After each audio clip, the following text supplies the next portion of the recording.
ouvidos. Eu queria estender um cumprimento a todas as pessoas que estão a acompanhar, os colegas, de alunos, realmente a todos. Cabe-me a tarefa de moderar esta sessão de encerramento com a professora Edilene Matos. Eu que gostaria, obviamente, de fazer, em primeiro lugar, uma apresentação da professora Edilene Matos. Ela é doutora em Comunicação e Semiótica, Literaturas pela PUC São Paulo e tem pós-doutoramentos da USP, Instituto de Estudos Brasileiros, Université Paris-Nanterre, La Défense, tem pós-doutorado pela Universidade Nova de Lisboa, foi professor visitante sénior no Instituto de Estudos de Literatura Tradicional da Universidade Nova de Lisboa em 2019, é docente, pesquisadora e diretora de teses da Universidade Federal da Bahia, pertence a diversos grupos de Centros de Estudos Nacionais e Internacionais, exemplo do GT de Literaturas Orais e Populares da Associação Nacional de Pós-Graduação em Letras e Linguísticas, do Centre de Recherche sur le Monde Lusophone, da Université de Nanterre, do Instituto de Estudos de Literatura Tradicional da Universidade Nova de Lisboa, no CNPq é líder do GT Tramas Poéticas, Memória, Voz e Corpo. Integra o Comitê Científico de várias revistas de cultura de ampla circulação. Tem vários livros, capítulos de livro e artigos publicados no Brasil e no exterior e ocupa a cadeira número 13 da Academia de Letras da Bahia e a professora Edilene, não pude ainda cumprimentá-la por isto, faço agora, atualmente vice-presidente dessa instituição da Academia de Letras da Bahia. O mais relevante em todo o caso, e esta é uma versão muito pálida ainda do percurso académico da professora Edilene, mas eu em todo o caso entendo que acho que o mais relevante para dizer nestas circunstâncias não é o que está no currículo, é o que está fora dele. E portanto gostaria só muito rapidamente de deixar aqui o meu testemunho de quem tem privado nestes últimos anos com a professora Edilene, e para falar disso eu gostaria de citar muito rapidamente, e apelando à paciência de quem nos ouve, uma passagem do Utopias em Dó menor, do Onésimo Teotónio de Almeida, que diz assim: há gente a quem sai a lotaria. A mim nunca me saiu nada. Nem acredito que me saia um dia. Mas nem por isso me queixo da pouca sorte. Na verdade, nunca o poderia fazer, pois se nem compro o bilhete. Na vida, porém, saem de vez em quando terminações chorudas, avantajadas, não sei se por corresponderem à data do meu nascimento, se ao meu número do BI, até porque não acredito em astrologia nem em numerologia. Mas os astros têm sido amáveis comigo. Ora, a possibilidade de ter conhecido a professora Edilene na minha primeira visita à Bahia, já nos idos de 2014, mostra realmente como os astros têm sido amáveis comigo. Eu não conseguirei elencar aqui as qualidades da professora Edilene. Eu penso, aliás, que seria de uma inaceitável estultícia lançar-me numa tarefa dessa dimensão. Mas sinto-me realmente bafejado pela sorte por poder contar com a amizade da professora Edilene, que é uma amizade que se tem mostrado em todos os momentos e em todos os horários. Eu faço notar que neste momento são menos 4 horas no Brasil e que a professora Edilene está connosco desde as 6 da manhã. A professora Edilene esteve, para quem não acompanha as atividades na área da cultura, a professora Edilene esteve na gênese mesma da nossa rede de universidades. Neste momento somos 5 em 3 continentes. A força motriz do movimento dos colóquios internacionais sobre cultura. Ao entusiasmo da professora Edilene se deve, por exemplo, o tema do primeiro congresso, Culturas em Movimento, que é hoje uma espécie de marca d'água, uma imagem dos nossos congressos, e o seu entusiasmo tem sido absolutamente decisivo para o robustecimento das nossas relações institucionais e para a consolidação de todo este projeto. Professora Edilene, é realmente uma honra e um privilégio partilhar consigo esta mesa. A professora Edilene fará, como foi dito, a conferência de encerramento do nosso colóquio internacional sobre culturas e sensível, com uma comunicação intitulada A Escuta da Voz na Trilha do Sensível. Professora Edilene, Dou-lhe a palavra. Muito obrigado. Felicidade se faz em horinha de descuido. Com essas palavras do portentoso João Guimarães Rosa, eu quero dar boas-vindas a todos vocês, dar um bom dia para todos e fazer meus agradecimentos. Fiquei agora muito comovida com a fala do professor Urbano, meu querido amigo Urbano Sidoncha.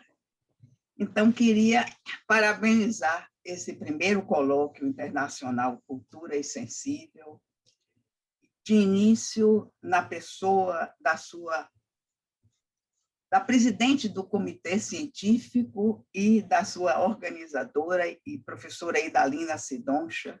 Também queria cumprimentar o coordenador do PRAX, o Centro de Filosofia, Política e Cultura, o professor André Barata.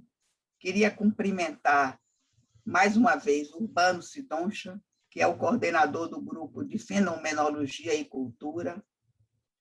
Enfim, queria cumprimentar, ele não está aqui também, mas meu amigo José Maria Silva Rosa, presidente da FAO.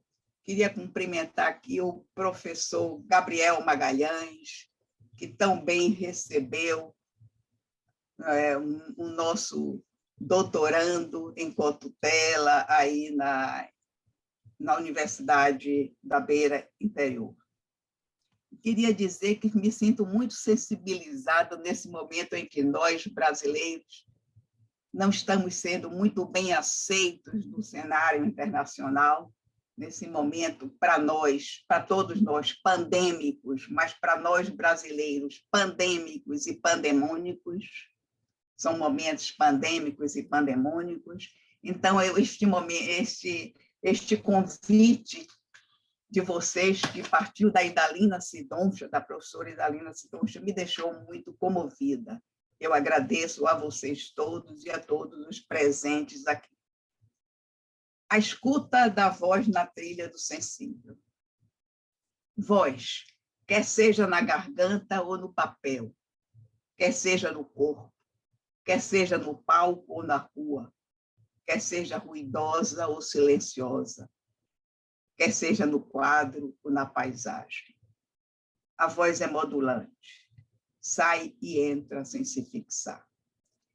Eu penso agora no texto de Lucrécio, De Rera Natura, onde ele trata da estese da relação voz-ouvido. Assim, a estese da voz só ocorre quando o som sensibiliza o ouvido na sensualidade da escuta, na sensitividade do corpo. A voz, mutante por natureza, é, pois, parte do corpo que não se reduz a um espaço, mas alonga e prolonga esse corpo, locus de origem, referência. Neste momento sinuoso, trapaceira, a voz se desdobra em perpétuo móvel. É exatamente essa complexa operação de dobras e desdobras que implica o espelhamento sonoro de nossas marcas identitárias de evocação de memórias. O bartesiano grão da voz se faz marca de corpo na voz. Voz que é querer dizer, voz que é vontade de existir. Aqui falo do sensível nas poéticas orais, e ao falar em poéticas orais, estou evidentemente me referindo ao verbo poético que nasce na boca, entendida enquanto canal de emissão da voz. Voz produzida nos aparelhos fonadores, que são também modeladores. E a boca funciona também como modelador. Abre e fecha-se como canal flexível que é, e faz passar a voz, rejeitando tudo o que quebra a voz viva. Diz um Tó, eu estou me referindo ao instigante medievalista, poeta, escritor suíço, Paul Zumthor. Diz um Tó que em Malinqué a mesma palavra significa falar e bater tambor. O tambor tem o poder da fala, e esse falar pode e deve ser entendido no sentido mais amplo. O som é sentido pelo corpo e transformado em movimento.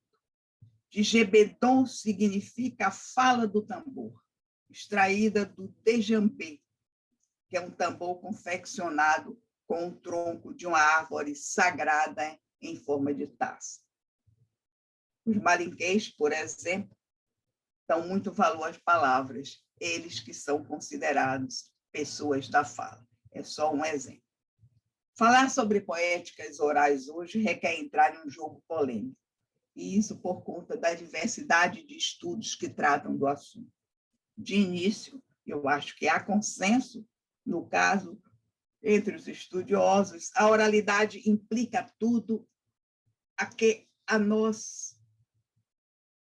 Desculpem, gente, a oralidade implica tudo que em nós se endereça ao outro, seja um gesto mudo, um olhar. O gesto não transcreve nada, mas produz significativamente as mensagens do corpo. O gesto denuncia o não dito. A gestualidade, às vezes, confere uma função ao silêncio. Oral visual não é oral vocal, mas refere-se à concretude da voz diante do olhar. Em contrapartida, quando nos referimos ao oral visual, é por conta da necessidade do chamamento de uma boca e de uma voz para interpretar o visual, ou como escreveu Césaire a respeito de uma natureza morta. Abro aspas. Esses copos, esses pratos conversam entre si, dizem confidências intermináveis. Fecho aspas. Ou ainda, como disse Balthus a respeito da obra pictórica de Setsuko. A pintura de Setsuko dorme com o olho aberto. Se for dar ouvido, ouve-se o sussurro da voz silenciosa das coisas. Fecho aspas. A relação oral-visual é problemática porque é analógica. Não linear, propõe uma articulação para ser interpretada. E essa articulação, que é uma interpretação analógica, exige uma base, uma estrutura, pois, do contrário, tudo se esvanece e o vazio do sentido se instaura. Zumthor, cujas ideias constituem a pedra de toque de minhas reflexões, diferencia boca e voz. A boca é um dos fatores que ajudam e interferem na produção da voz, além de ser, evidentemente, um canal. A voz está intimamente ligada ao corpo por vibrações corporais. A voz é acompanhada por movimentos corporais não vocais e que interferem no significado da mensagem vocal. Há, portanto, uma voz sonora comprometida com o som e uma voz muda, não comprometida exatamente com o som, mas aliada ao som e que contribui para a produção da mensagem verbo-vocal. Nesse sentido, a voz é um signo escultórico, ou seja, ela é construída na garganta e entalhada no corpo. Multiplicam-se assim as possibilidades de produção de sentidos da mensagem verbo-vocal, pois que a voz, enquanto linguagem, é feita de signos sonoros e de signos gestuais. É neste caso que se pode falar em mensagens verbo-visuais, considerando que esses signos mudos de configuração não sonora, portanto, não audíveis, são, no entanto, visuais, visualidade que se faz necessária para que tais signos sejam captados e decodificados. A mensagem vocal envolve, pois, voz e corpo. Voz é produto de corpo. Em voz, a palavra envolve a palavra audível e signos visuais inaudíveis que se tornam audíveis na medida em que se aliam à voz. É essa aliança dos signos corporais inaudíveis com a voz, produtora de signos audíveis, que torna os signos inaudíveis e, portanto, visuais, signos também audíveis. O corpo mudo se torna audível por força da aliança de sua gestualidade com a voz.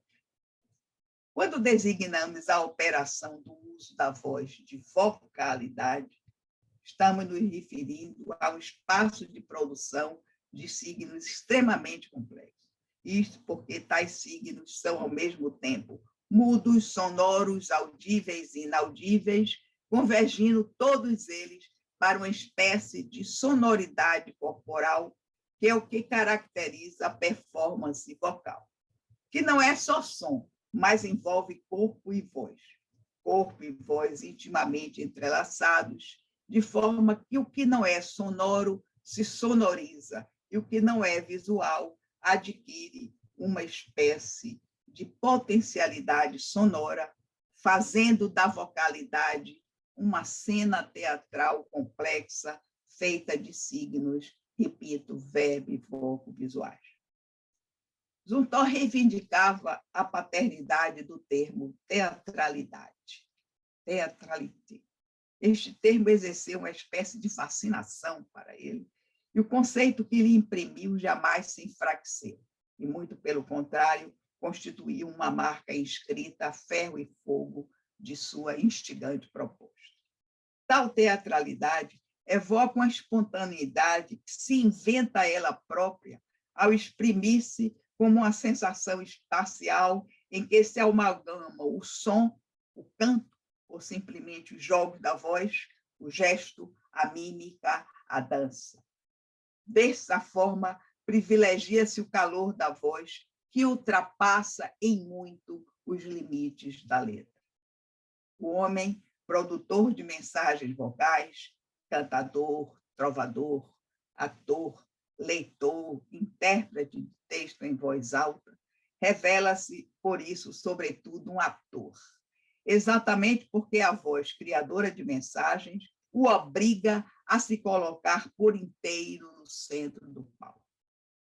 Falar de poéticas vocais, portanto, é falar desse teatro vocal, enquanto produtor e encenador de poesia, entendida como encenação de signos atores interligados, vocais, gestuais, sonoros.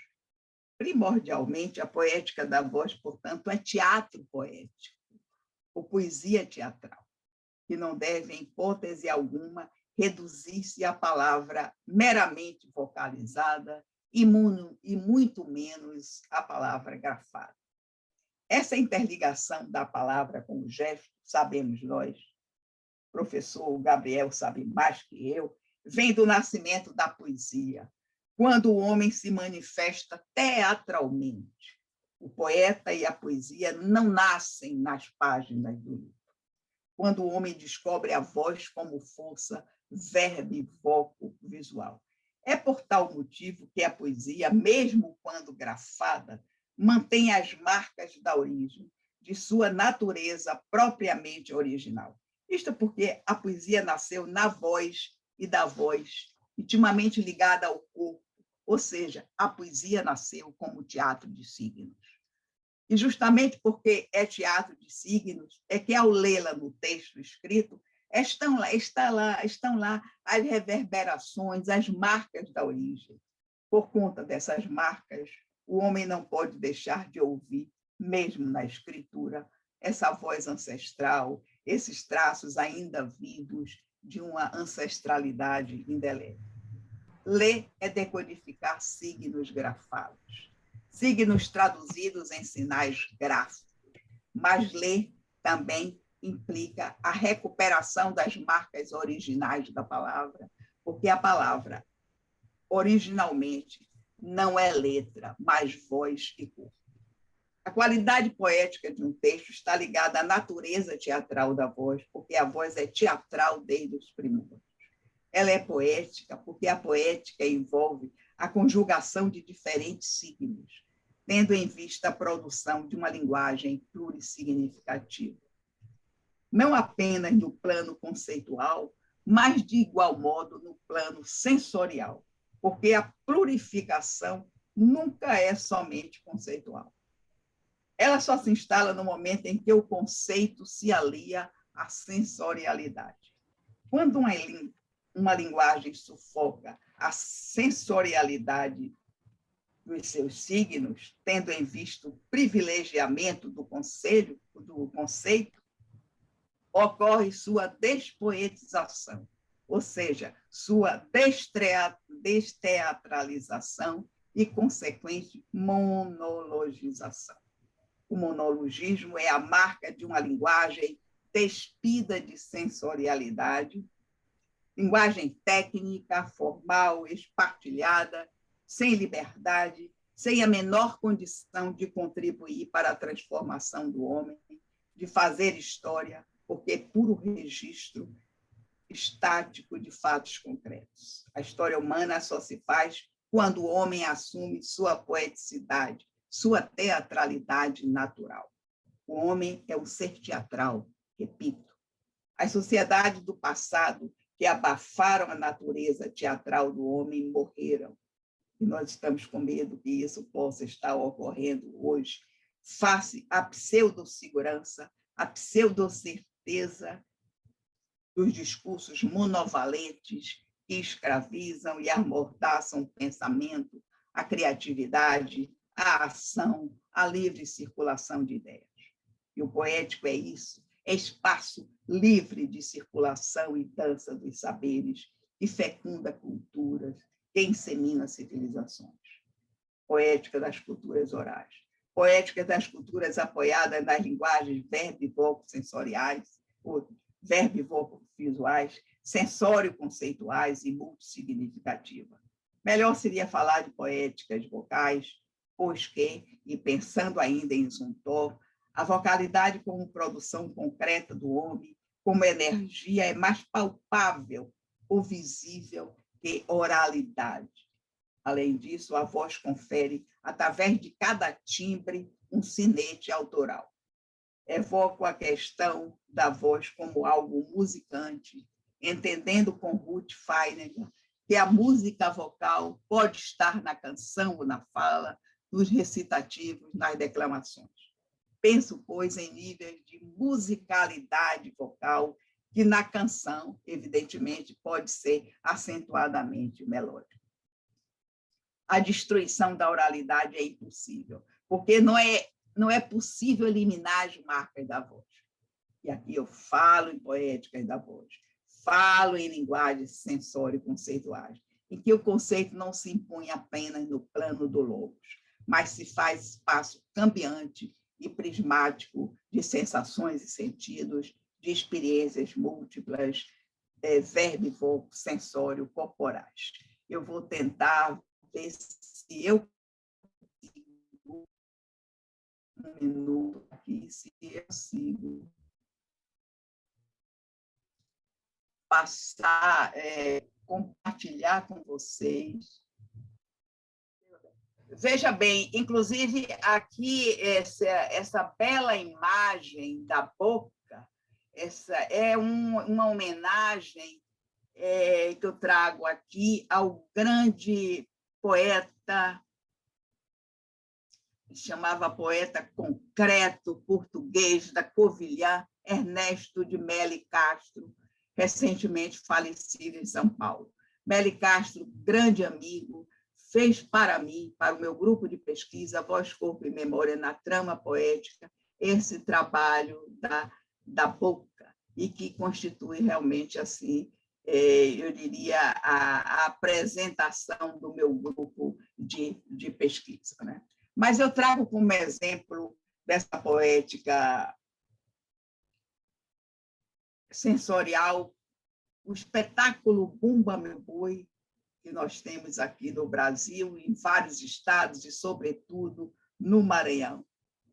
E eu quero mostrar como o Zumthor viu e como eu consigo ver também que não há uma distinção entre popular e erudito, entre arte popular e erudita, nessa concepção em que eu falo das poéticas orais. Porque eu posso apresentar tanto uma representação do Bumba Meu Boi, um espetáculo popular, como uma cena de uma sofisticada peça de balé, Gisele, também é poética, no sentido que atribuímos aqui ao texto, e se inscreve como a do Bumba Meu Boi, no domínio das linguagens que se alimentam da teatralidade natural do ser humano. O discurso poético, pois, vinculado que está a essa dimensão naturalmente teatral da cena humana, não pode ter compromissos definitivos com estéticas datadas, embora traga, inevitavelmente, marcas específicas das comunidades que lhe deram vida. Está direcionado para qualquer tipo de público, isto porque a sensorialidade não supõe decodificação, decifração. As sensações são para ser experimentadas e vividas na pele e no espaço vibrante do corpo, é ação performática. Exemplo também são os caretas da Praia do Forte, Bahia, Brasil, que saem desfilando pelas ruas do vilarejo com trajes de plástico e folhas, oferecendo um espetáculo performático com dança, música, instrumentos especiais, expressão corporal, diferentes técnicas de mise-en-scène que prolongam, enfatizam, exibem a memória local da comunidade. Exemplo ainda é aquele que se oferece no espaço mais restrito, como, por exemplo, salas de teatro, com roteiro e cenografias mais elaborados.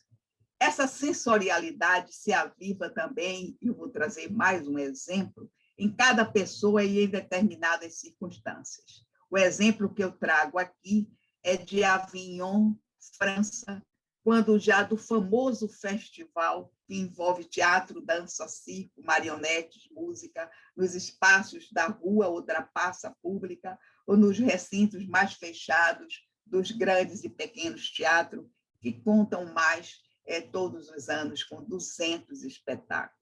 As cenas desse festival oferecem a possibilidade de ver, ler, entender, emocionar-se e refletir, além de admirar e debater. Criadores vindos de todo o mundo durante o mês exibem sua alegria, seu poder de ser, de agir e de criar, sua força resistente à ordem rotineira, desenhando uma cartografia teatral apaixonante, artes vivas.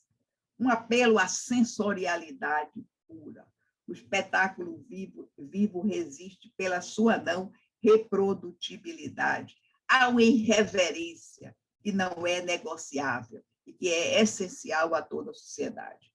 Dentre o leque de peças, espetáculos performáticos, apresentações musicais, espetáculos de dança, marionetes, artes circenses, teatro documentário e transdisciplinar, etnoficção.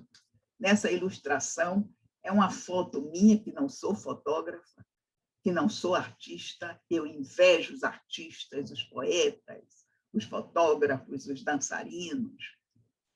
Eu sou apenas uma apreciadora deles. A apresentação de um teatro de marionetes pelas habilidosas, precisas e mágicas mãos de uma senhora que ocupava esse espaço da rua e que me fez fotografar. Numa sociedade conceitual como a nossa, a sensorialidade pura é utopia. Barthes fala da utopia utópica da literatura, que é exatamente a da poesia. Ou como quer Otávio Paz, a poesia aspira a uma sociedade poética, sociedade em que não se faz mais necessário produzir poesia, porque a própria vida se faz poema. Esse é o grande sonho utópico do poeta, o de uma sociedade fraterna, livre e igualitária, em que a vida cotidiana se desdobra em contínua praxis poética. Em uma sociedade, porém, que não é utópica, como a nossa, impõe-se a tirania do conceito. Penso aqui numa exposição Como exemplo, são vários e vários exemplos, dedicada à obra de Salvador Dalí, que eu tive a oportunidade de ver no Centro Georges Pompidou, em Paris, em novembro de 2012. Para a imensa maioria dos visitantes, quase nenhum envolvimento sensorial. Todos pareciam buscar o conceito que atribui à obra uma marca, um rótulo, que pretensamente captado dá ao leitor, ao espectador, uma fama, diz, eu sei o que ele quer dizer. O receptor tem de se despir de preconceitos, mas não se deixa. O receptor tem de se entregar, mas não se entrega. O quadro, por exemplo, Enfant géopolitique, observant la naissance de l'homme, Nouveau, datado de 1943, é assustadoramente belo, mas eu acho que o que eu trouxe aqui foi o enigma de Hitler. Trazem marcas visíveis de cargas conceituais sensorializadas. Nesse sentido, ao evocar o olhar que olha e que vê o que a mão construiu através de uma proposta conceitual, cito aqui José Américo de Mota Peçanha, autor de exemplar texto sobre o olhar e a bachelardiana mão feliz, ao tratar especificamente desse texto do Zé Américo, da tapeçaria A Dama e o Unicórnio do Museu Cluny, em Paris. Nesse conjunto de 6 tapeçarias, 5 são dedicadas aos sentidos e a última, uma síntese do único desejo da dama. Acho que muitos daqui conhecem esse conjunto de tapeçarias. Considerando aproximações e afastamentos entre aquilo que se concebe como vocalidade, leia-se o conceito de Zumthor, e aquilo que se entende como escritura, minha proposta é refletir sobre os olhares de cumplicidade, desejo e também de rejeição que entre si trocam as chamadas poéticas da voz, a escritura, a imagem. Nessa espécie de jogo de mão dupla, nesse ir e vir, temos, por um lado, a inserção da voz em aparente silêncio na escritura, e, de outro lado, a escritura que reclama a presença ruidosa da voz. Por fim, ambas, escritura e voz, em demanda da imagem, a fascinação pela imagem visual e a riqueza do movimento.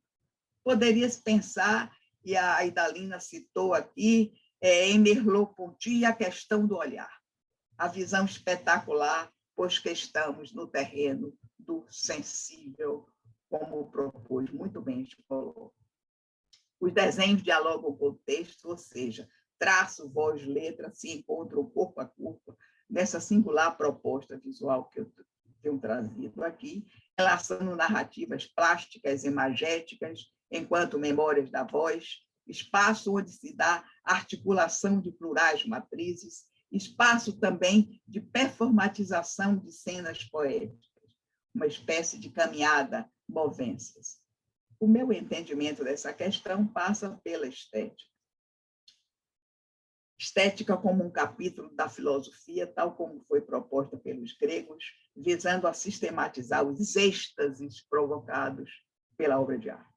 A estética procura entender a qualidade estética e os êxtases do receptor, ou seja, procura explicar qual a relação entre aquilo que a obra de arte diz, através de como diz, e a experiência estética do receptor, decorrente do tipo de discurso que a provoca, que a sustenta.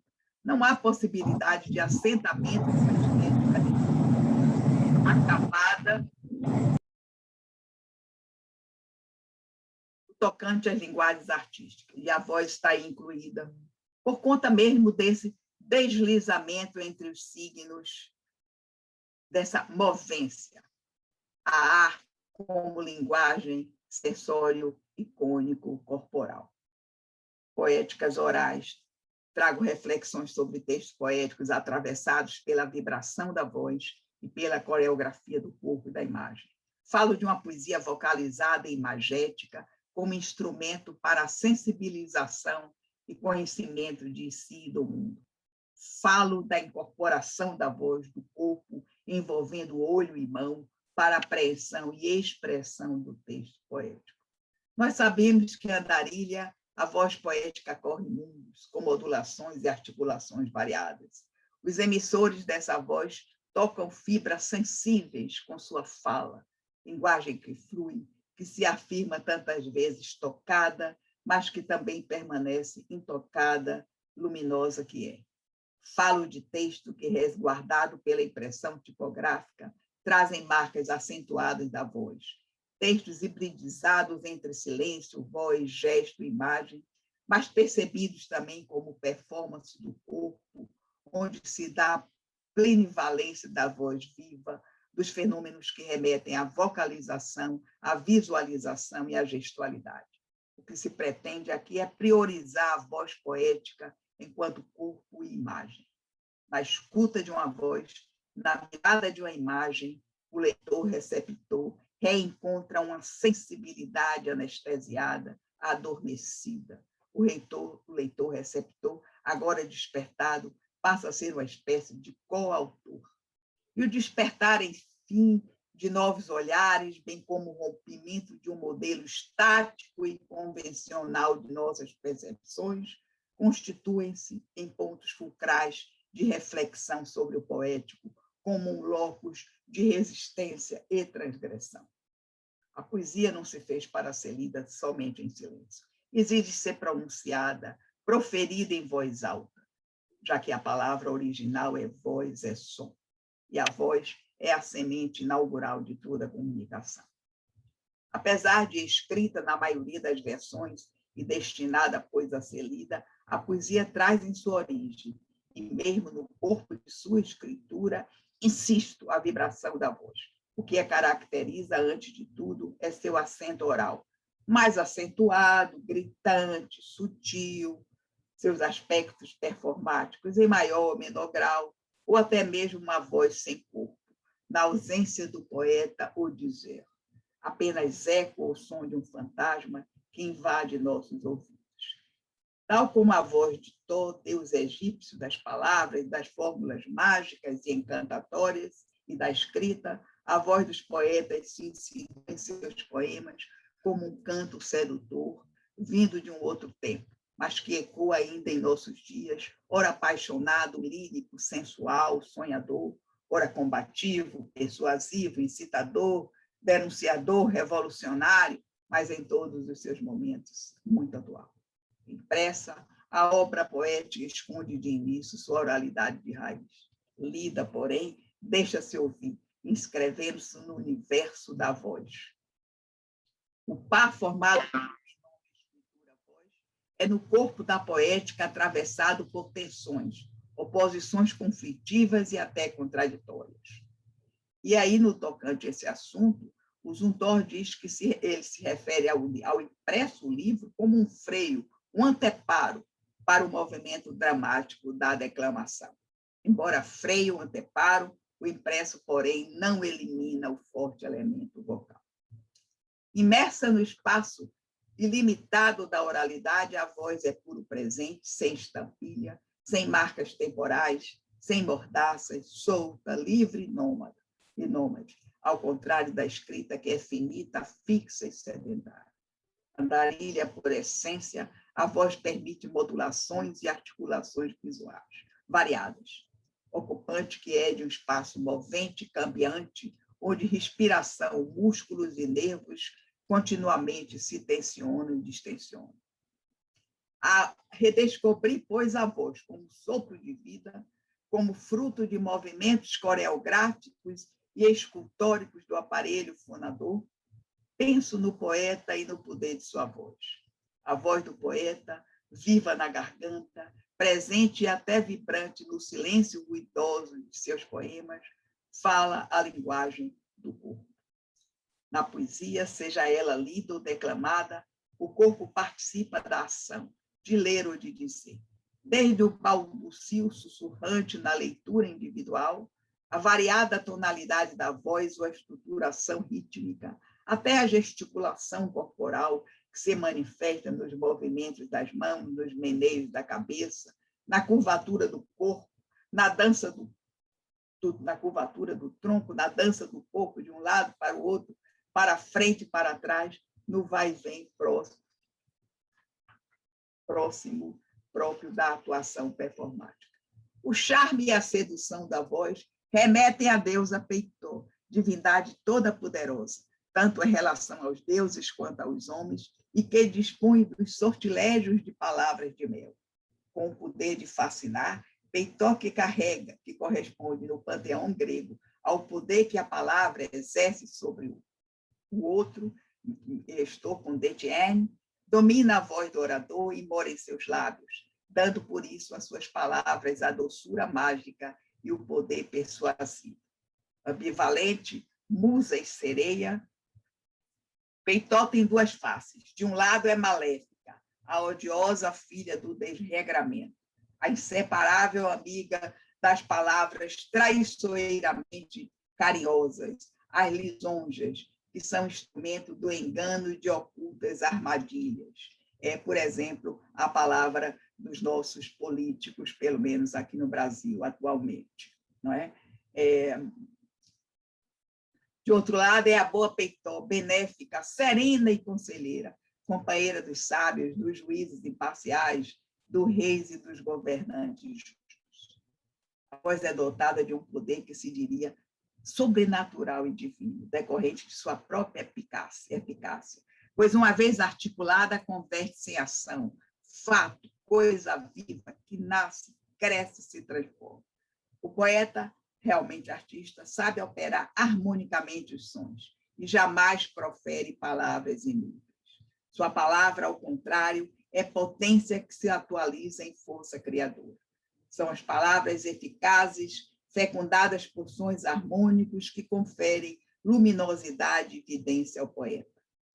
Assim como a palavra mágico-religiosa, a palavra do poeta, além de transcender o tempo dos homens, transcende de igual forma os pequenos destinos individuais e passa a influenciar até os sonhos e destinos coletivos.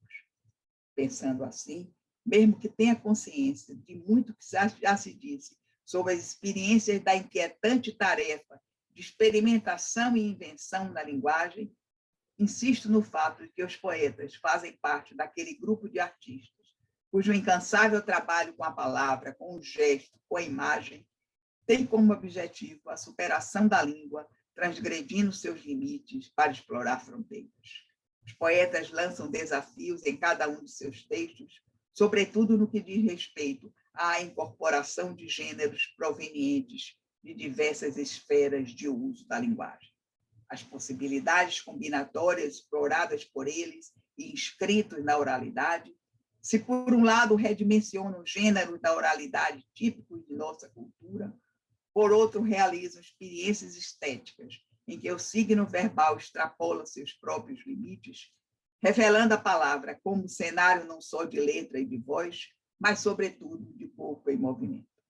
Muito embora seja a palavra sua mídia primordial, a arte dos poetas configura-se como amplo fenômeno comunicativo, situando-se no cruzamento do teatro, do cinema, da performance, do espetáculo televisual ou da peça radiofônica, sem deixar de ser o que antes de tudo, ou seja, poesia. Com isso, além de operar gêneros literários e discursivos, os poetas exibem sua habilidade em operar gêneros e signos de diferentes tradições culturais, sobretudo os de sua contemporaneidade. Eu já estou terminando, gente. Se para muitos tais questões já não se põem, pois o que chamamos de poético, como já disseram os gregos, de respeito a um tipo específico de linguagem, linguagem marcada por um fazer, poem, sensorializador do signo verbal ou não verbal, pois para mim o poético abrange não só o amplo domínio da poesia verbal, mas também da não verbal, ou seja, da poesia que se insinua e se insere no cinema, na televisão, nas histórias em quadrinhos, na publicidade, nos múltiplos terceiros e desterceiros que se manifestam no pisca-piscar incessante das telas e redes dos computadores. Sensorialização esta empenhada em reduzir ou eliminar a distância inevitável que delimita a relação entre significante e significado, para falar com Saussure, entre o sujeito representante e seu objeto representado, ou, enfim, entre o homem e o real, alvo desde sempre de nossos desejos e nossas utópicas aspirações. Nesse contexto, é instalado um diálogo intenso, não só com experiências estéticas da tradição oral, como muitos dos principais estudiosos já mostraram, como também com experiências semióticas geradas pela cultura da audiovisualidade cinética, do rádio, do cinema, da televisão. É como se o mundo dos signos se exibisse numa grande cena, a cena dialógica da linguagem e a arena dos contatos. Poesia oral, e não literatura oral, é bom que se diga, é um assunto muito amplo e que varia desde as canções populares de todos os povos, passando pela moderna música popular, com um olhar voltado para os poemas heróicos de Homero, bem como para os compositores mais recentes, seja na Ásia, na África, na Europa ou nas Américas. Esta amplidão de visão revela, portanto, a natureza da tradição oral em conexões possíveis com tipo de poesia e tipo de sociedade, as diferenças e aproximações entre comunicação oral e escrita, assim como o papel dos poetas em sociedades letradas e não letradas. O oral já é um termo bastante, um tanto banalizado e carente de uma espécie de operação de decantação para que o conceito flua com limpidez.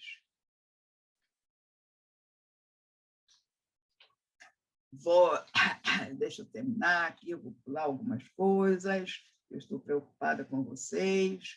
A voz possui uma realidade material, quer em termos qualitativos ou quantitativos. Na e pela voz, a linguagem se encarrega de uma espécie de lembrança das origens do ser, de uma intensidade vital.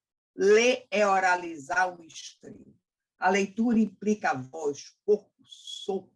Nos poemas lidos, há uma performance poética de maior ou menor grau. Enfim, o fenômeno da voz é lugar simbólico, espaço da inscrição, da alteridade, da instalação, do diálogo e outro. Exige a presença de dois ouvidos, a do enunciador e a do ouvinte. Nomadismo e movência nunca apreendida totalmente, mas sempre em situação de passagem, de encontro, de presença que se tocam e se deslocam no movimento de transformação, atingimento da plenitude na experiência poética. A palavra original enquanto voz, som e corpo que é, afirma-se como arma de grande eficácia para provocar emoções, fascinar e comover o público, tirá-lo de seu lugar comum estático para inseri-lo no espaço de infinita movência e de contínuo questionamento e transformação do universo da cultura. A movência é uma espécie de composição de signos que se encontram e que geram outros signos, ressonância de signos e artes. Tais signos são, pois, fios que se tecem na trama do discurso e, multiplicados e entrecruzados aí, produzem outro discurso, trabalhando os elementos do primeiro, interpretando-os gradualmente, glosando a ponto de que a palavra instaure um diálogo com seu próprio tema.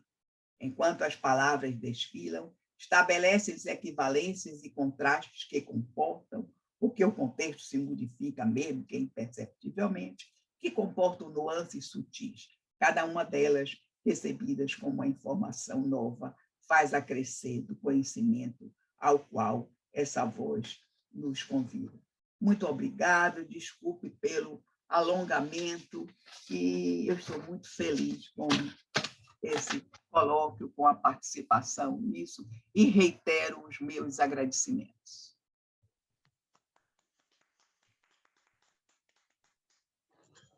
Helena, muito obrigado. Eu penso que fechamos com chave de ouro este nosso colóquio, esta comunicação. De facto, a sua reflexão sobre a extraordinária complexidade da voz, de facto, mostra-se como exemplo paradigmático de que a realidade ultrapassa sempre por excesso e por transbordamento todas as nossas tentativas para a conter, não é? Portanto, ela sempre mais surpreende-nos e as nossas categorias e os conceitos que nós vamos construindo para tentar conter o seu sentido ficam sempre aquém daquilo que seria necessário para tentar moldá-la e ajustá-la às nossas necessidades. Felicito por esta comunicação. Eu aprendi na Bahia, na minha primeira ida à Bahia, que conferência é conferência e, portanto, não há lugar a perguntas e que ela deve e que assim deve encerrar a sessão, mas eu não resisto em todo o caso, não resisto a perguntar se alguém tem alguma interpelação a fazer à professora Edilene, alguma observação rápida ou alguma nota que queira deixar. Professor Urbano. Gabriel. Professora Renata e professor Gabriel, por favor. Eu só queria cumprimentar a colega, como cumprimentar também a professora Idalina pela bela exposição e dizer a Edilene que ela não precisa ter inveja dos artistas. Ela é uma grande artista da escrita e da oralidade. Nós acabamos de constatar isso. Então, amiga, não precisa ter inveja, você é uma grande artista. Obrigada pela sua conferência. Obrigada, Renata. Professor Gabriel. Sim, bom dia, eu queria cumprimentar e dar os parabéns à professora Edilene.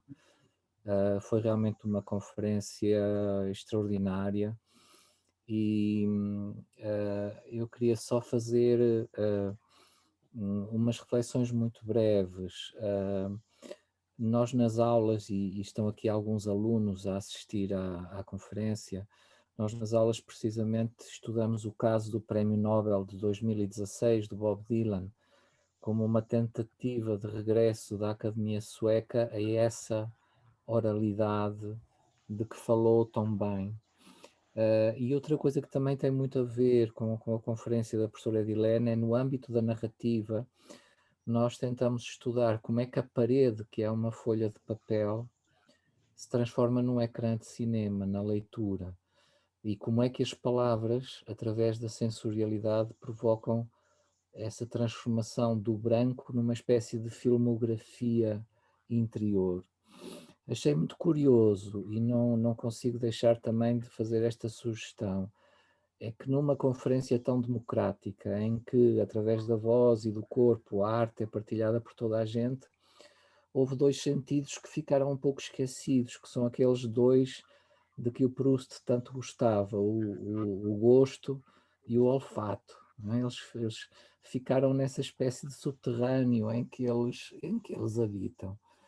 E achei realmente uma conferência extraordinária, queria dar-lhes parabéns e partilho completamente aquilo que disse a professora Renata. De facto há poesia na forma como apresenta a professora Edilene, apresenta as coisas, há de facto muita poesia, portanto não tem nada que ter inveja, subscrevo as palavras da professora Renata e muito obrigado pela conferência excelente que apresentou. Obrigada, Renata, professor Gabriel, muito obrigada também. Agora, veja bem, o gosto e o olfato, em verdade, estão ali numa das telas, né, da Dama e o Unicórnio, do Museu de Clinia, uma delas que justamente é o gosto e o olfato. Né?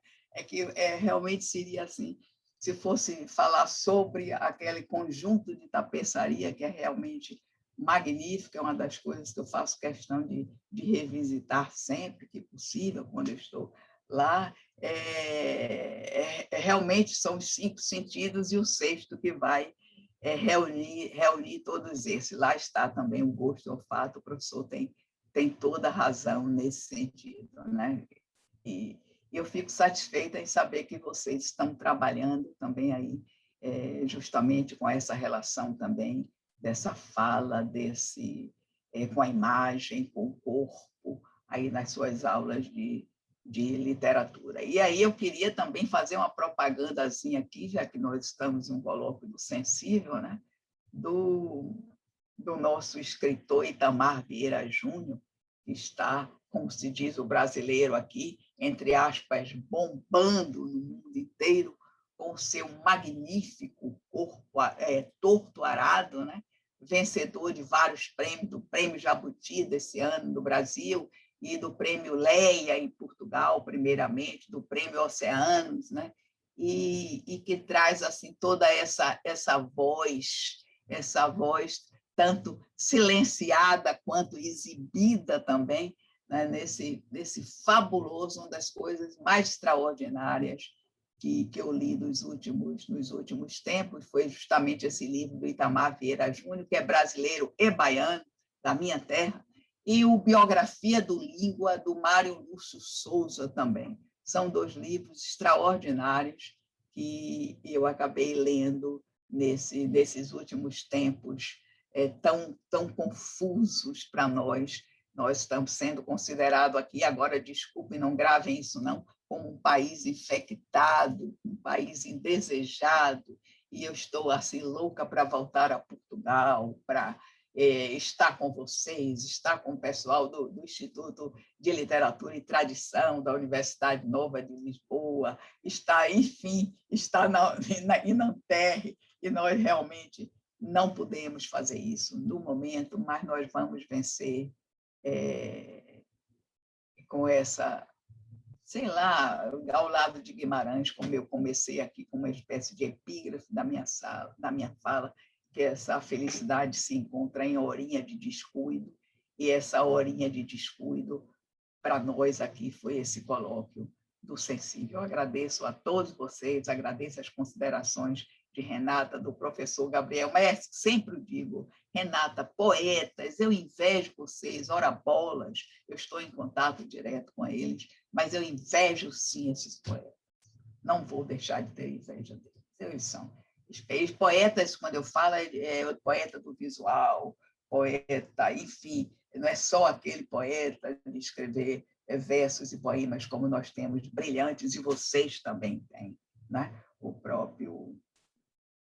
eu me lembro dele, porque faleceu recentemente, tem uma ligação com vocês aí próximo, que é o Ernesto de Melo Castro, que foi um grande amigo, com quem eu me aconselhava muito, e fiquei muito triste com a partida do Melo Castro, mas ele foi feliz no Brasil também, e isso importa. Eu agradeço a vocês e desculpem ter me prolongado nesse novo pronunciamento, é que fiquei feliz com o pronunciamento de um professor da área da literatura, porque eu tenho profunda admiração, professor Gabriel. Então, a gente fica assim, um pouco motivada em dialogar com essas pessoas que a gente admira. Muito obrigada. Muito obrigado, professora Edilene, professor Gabriel e professora Renata. Eu avançaria, então, presumo que não haverá mais intervenções. O programa prevê uma breve sessão de encerramento, no fundo, para pontuar com algumas palavras em registro mais institucional este nosso encontro. Eu passaria, sem mais demoras, a palavra à professora Idalina para dar início a esta nossa sessão de encerramento. Ora, então, mais uma vez, muito bom dia a todos e a todas. Os nossos trabalhos caminham para o final.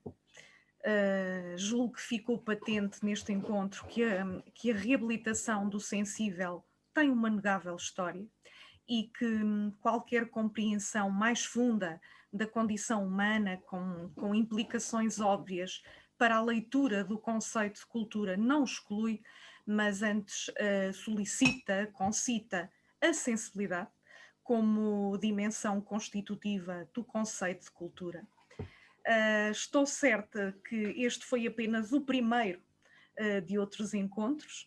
É vontade desta organização dar continuidade a esta linha de investigação, cada vez mais necessária, cada vez mais premente neste tempo que é o nosso. Quero agradecer penhoradamente a todas e a todos o trabalho, a dedicação, o tempo, em nome da organização, o nosso sentido, bem-aja. É tudo. Passo a palavra ao professor Urbano. Pronto, a mim cabe-me agora, esta minha intervenção final será feita já na qualidade em registro institucional, como eu dizia, na qualidade de coordenador do Grupo de Fenomenologia e Cultura do nosso Centro de Investigação, o Praxis, o Centro de Filosofia, Política e Cultura, temos a felicidade de ter o grupo de cultura novo, recente, é o Benjamin do nosso centro, mas de facto ter a área de cultura, de ela ter expressão orgânica na nossa unidade de investigação. Isso é um passo decisivo, essencial, para dar robustez e para dar músculo a esta área de investigação e a esta área de trabalho na nossa universidade, e para, enfim, darmos continuidade aos muitos projetos que estão aí em curso. Eu serei telegráfico. Eu gostaria só, nessa qualidade, de agradecer, em primeiro lugar, à professora Idalina, o valioso contributo que deixa para a atividade desta linha de investigação. Apesar eu acho que compreendo das hesitações e das dúvidas originadas entre nós, não é só no Brasil, entre nós também tivemos aqui esse debate muito aceso, fundamentalmente pela renovação sucessiva de estados de emergência. Apesar disso, a professora Idalina quis, e este colóquio é o resultado dessa determinação, fazer este encontro, explorando, aliás, eu penso que isso ficou patente ou implícito em algumas intervenções, a própria ambiguidade de uma reflexão que se faz sobre o sensível, mas que é feita sem a osmose e sem a porosidade do contacto presencial, o que não deixa de ser paradoxal, mas o que é também testemunho, mas de uma certa forma de convocar a cultura que também a enriquece. E, portanto, esse era, penso eu, o escopo e o objetivo desse encontro. Eu gostaria também que a coincidência de apelidos, que provavelmente já terão notado, percebessem que essa coincidência não me permite detalhar mais este agradecimento, que eu gostaria, em todo o caso, que fosse minimamente proporcional ao esforço e à dedicação da professora Idalina. Queria agradecer também ao professor André Barata, o coordenador do Praxis, pelo apoio irrestrito e pela compreensão da relevância desta área de investigação para a vitalidade da nossa unidade. Eu quero testemunhar e deixar disso um público registro a lisura com que o professor André Barata tem gerido os equilíbrios, nem sempre fáceis, entre as várias linhas de investigação da unidade e que representam o próprio pulsar do nosso centro. E nesse apartado do Praxis, eu não posso deixar também de agradecer o esforço da doutora Raquel Loio e do doutor Ângelo Milhano, que nos têm acompanhado em toda esta jornada e que têm sido inexcedíveis em todas as diligências que têm feito neste âmbito, e a quem também se estende a minha gratidão. Eu estou a terminar, como disse, serei breve, mas eu não posso deixar de agradecer também de forma muito sentida à professora Catarina Moura, que esteve ontem connosco em representação da Faculdade de Artes e Letras. Sabe quem acompanha este processo, e muitas das pessoas que estão aqui têm acompanhado este processo desde a sua origem, desde a primeira pedra, que a professora Catarina Moura esteve sempre comprometida com o objetivo de criar na nossa universidade uma área de cultura robusta. Na intervenção que ela fez ontem, a professora Catarina Moura quis e soube dar uma dimensão institucional a esse cuidado, que é um gesto que entre nós, infelizmente, e fruto da espuma dos dias, parece ser cada vez mais raro, o que reforça ainda mais o registro penhorado deste agradecimento. A linha de Fenomenologia e Cultura, como eu disse há pouco, cruza no Praxis duas áreas de pesquisa com uma história diferente. Temos a linha da Fenomenologia, que tem na nossa investigação um percurso já consolidado por muitos anos de atividade, e a área da cultura, que nasceu, como eu disse há pouco, da própria criação desta área de formação na UBI.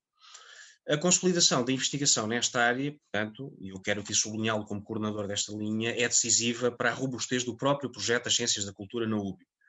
As coisas estão intimamente associadas e, portanto, uma investigação robusta, uma pesquisa robusta nesta área é decisiva para a vitalidade da própria área de cultura na nossa universidade.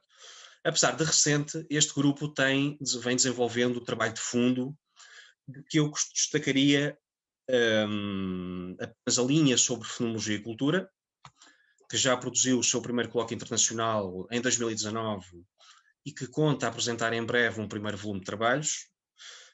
A linha sobre autores da cultura portuguesa, que se vem ocupando da reflexão em torno de figuras com a relevância de um Miguel Real ou de Teolinda Jarzão. Nós vamos ter, no fim deste mês, um colóquio a ela dedicado com a organização dos professores Sofia Luís e Alexandre Luís, meus estimados amigos, a quem também quero dirigir um agradecimento muito sentido.